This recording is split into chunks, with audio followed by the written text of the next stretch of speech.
Today, let's talk about how I created these photographs.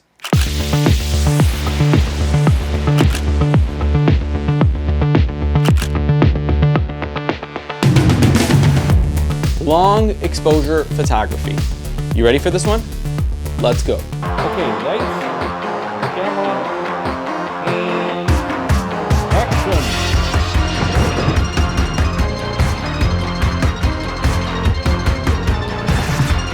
What's up guys, Shawn here, and not only are we gonna talk about how I took those photographs, but I'm also gonna show you how I edited them.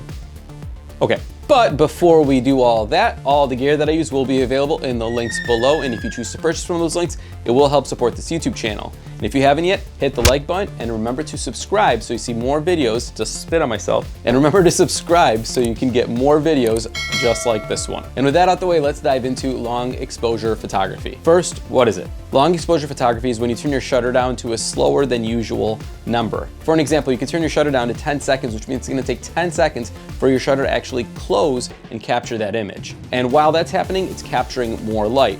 So when you do turn your shutter down, it's important that you balance it so you turn your f-stop up. Slow shutter equals long exposure photography. Now, in order for you to capture a photograph like this, you'll need to have control of the shutter on your camera. I'm using an A7 III for the photographs I'm gonna take. But if you only have your phone to take pictures with, there should be a pro mode in your settings, and if there isn't, I'm sure there's plenty of apps on the App Store or Google Play for you to download that will give you full control of your shutter speed and a bunch of other settings on your camera. For the setup, I'm only gonna use one light to photograph my product, and I'm gonna change my camera settings to around 10 seconds for my shutter. And because I'm working alone, as soon as I click the shutter button, I'm gonna run around to the other side of the product and move a light around like a mad person. For these light drawing images, I'm gonna use two different types of lights. The first one is just the flash on my phone, and the second are my tube lights.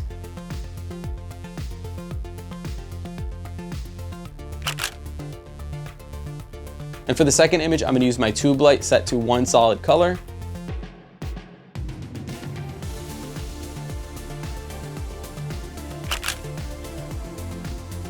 And for the third image, I'm gonna change my tube light so that it changes colors throughout the duration of the 10 seconds. That way I'm gonna create some sort of rainbow effect.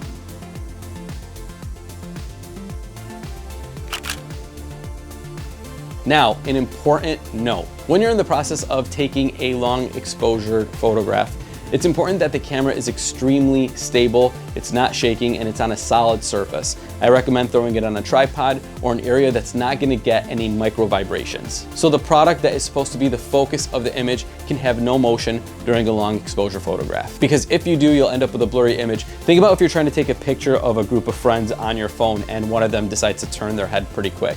That person ends up looking kind of like blurred out or something. One more thing about the camera settings when you are taking a picture.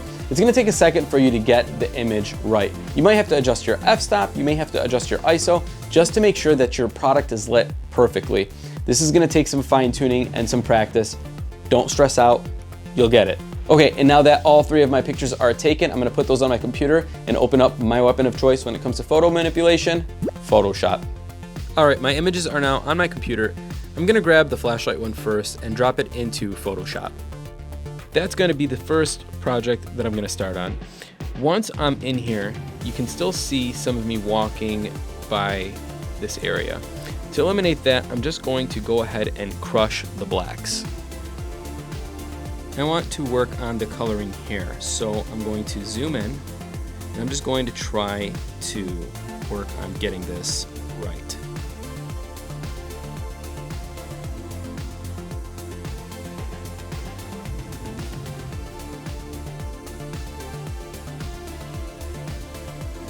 So once I'm in here, I'm going to scale it to fit.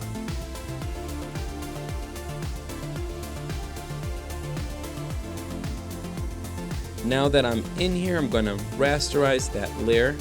I'm going to press B on my keyboard, make sure that my color is black, and zoom in, and let's start painting away this shot glass.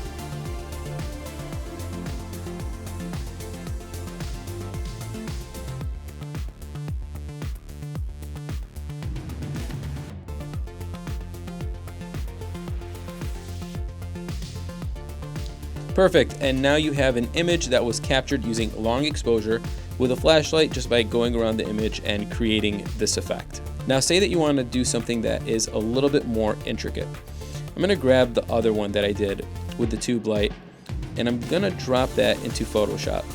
And I'm going to do the same thing here. I'm just going to try to get this coloring right, so I'm going to zoom in, and I'm going to crush the blacks, try to bring some details back here,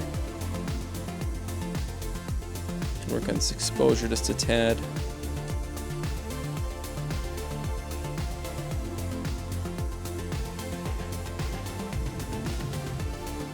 Highlights down, and that looks pretty cool. Okay, scale this up. I'm going to need to rasterize this layer. I'm going to zoom in and just paint out the shot glass again.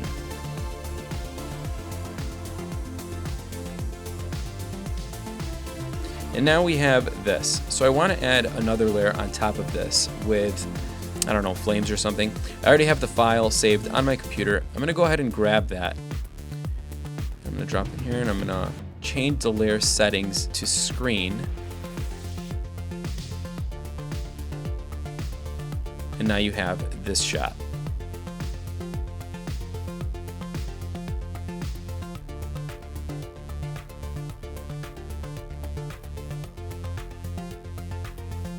Next, I'm going to work on the multicolor tube version.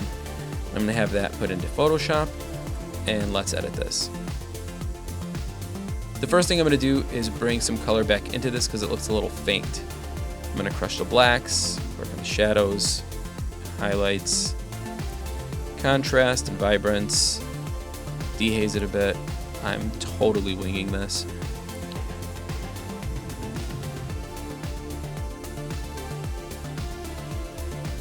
Work on the saturation. Let's work on erasing this shot glass again.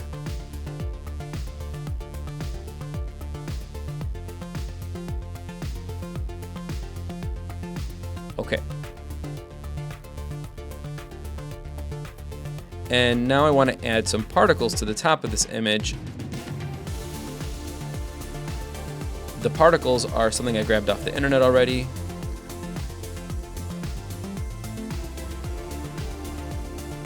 Let me drop that in here.